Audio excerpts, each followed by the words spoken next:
Assalamualaikum warahmatullahi wabarakatuh. Bismillahirrahmanirrahim. Alhamdulillahi rabbil alamin.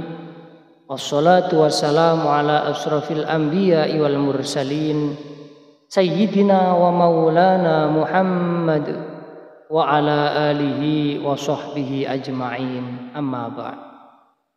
Sahabat muslim rahimakumullah, dikisahkan ada seorang wali Allah subhanahu wa ta'ala yang sangat memperhatikan ibadahnya. Beliau bernama Syekh Abdul Aziz Ad-Dabagh, yang dikenal juga sebagai seorang sufi dan ulama. Suatu ketika malaikat melihat namanya tercatat sebagai penghuni neraka di Lauhul Mahfuz. Lantas malaikat tersebut memberitahukan pada Syekh Abdul Aziz, "Wahai Syekh Abdul Aziz." Malaikat tidak memanggil Syekh, memanggilnya hanya sebutan nama. "Wahai Abdul Aziz, untuk apa engkau ibadah sampai segitunya, sedangkan aku melihat namamu di lembaran Lauhul Mahfuz, engkau tercatat sebagai penghuni neraka. Mau ibadah gimana pun, engkau tetap akan dimasukkan ke neraka oleh Allah." Lantas bagaimana jawaban Syekh Abdul Aziz yang mengetahui namanya sudah tercatat sebagai penghuni neraka?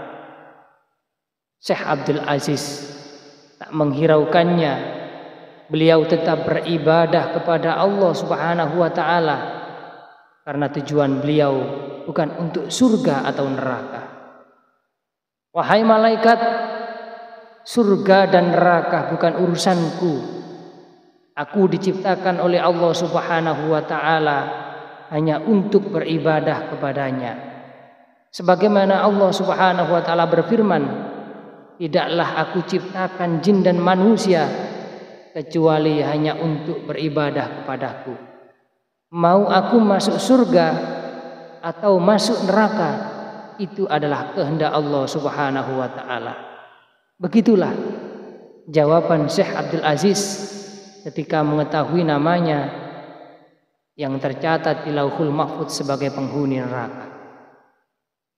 Sahabat muslim rahimakumullah, malaikat pun kembali ke Lauhul Mahfuz, dan nama wali Allah itu sudah diubah oleh Allah subhanahu wa ta'ala sebagai penghuni surga. Subhanallah. Kemudian malaikat memberitahu kabar baik itu kepada Syekh Abdul Aziz. "Wahai Syekh Abdul Aziz,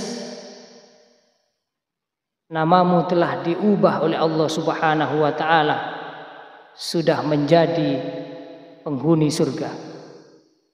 Meski sudah berganti menjadi penghuni surga di Lauhul Mahfuz, Syekh Abdul Aziz tetap akan terus beribadah kepada Allah.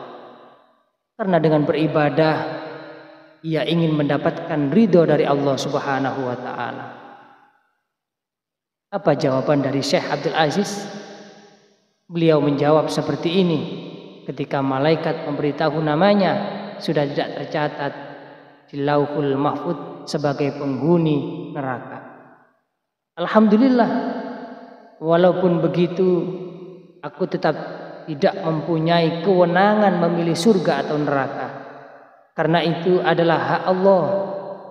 Aku beribadah hanya untuk menggapai ridhonya. Jika Allah menghendakiku di neraka, maka itulah tujuanku.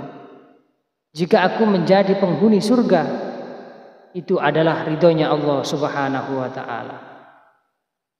Malaikat pun takjub dengan keikhlasan seorang wali Allah itu dalam beribadah.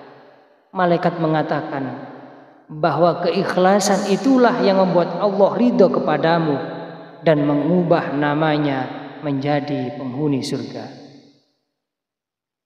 Sahabat muslim rahimakumullah, Syekh Abdul Aziz sempat penasaran mengapa ia tercatat sebagai penghuni neraka. Ia pun lantas bertanya kepada malaikat, Malaikat mengatakan bahwa penyebab itu akan dimasukkan ke neraka.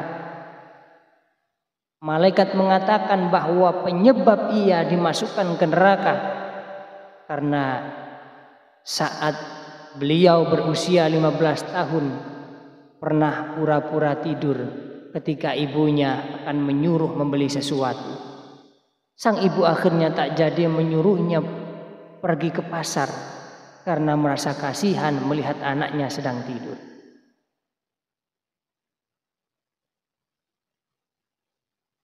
Sahabat muslim rahimakumullah, sebab Syekh Abdul Aziz membohongi ibunya, Allah Subhanahu wa taala murka dan menjadikan namanya sebagai penghuni neraka.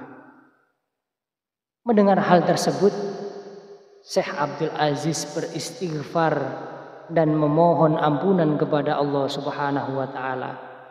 Setelah kejadian itu, ia tidak berceramah kecuali membahas kepentingan berbakti kepada kedua orang tua. Sahabat muslim rahimakumullah, ada dua pelajaran penting dari kisah Syekh Abdul Aziz ini. Yang pertama adalah soal keikhlasan dalam beribadah kepada Allah Subhanahu wa taala. Bahwa sesungguhnya orang yang beribadah kepada Allah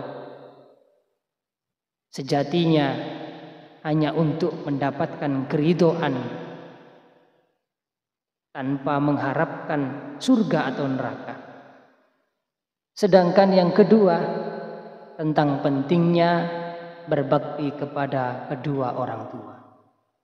Sahabat muslim rahimakumullah, mudah-mudahan hikayah kisah dari Syekh Abdul Aziz ini dapat mengetuk hati kita untuk selalu berusaha memperbaiki diri kita kepada orang tua, kepada Allah Subhanahu wa taala. Sekian yang dapat saya sampaikan. Akhiran wabillahi taufiq wal hidayah, tsumma ridha wal inayah. Assalamualaikum warahmatullahi wabarakatuh.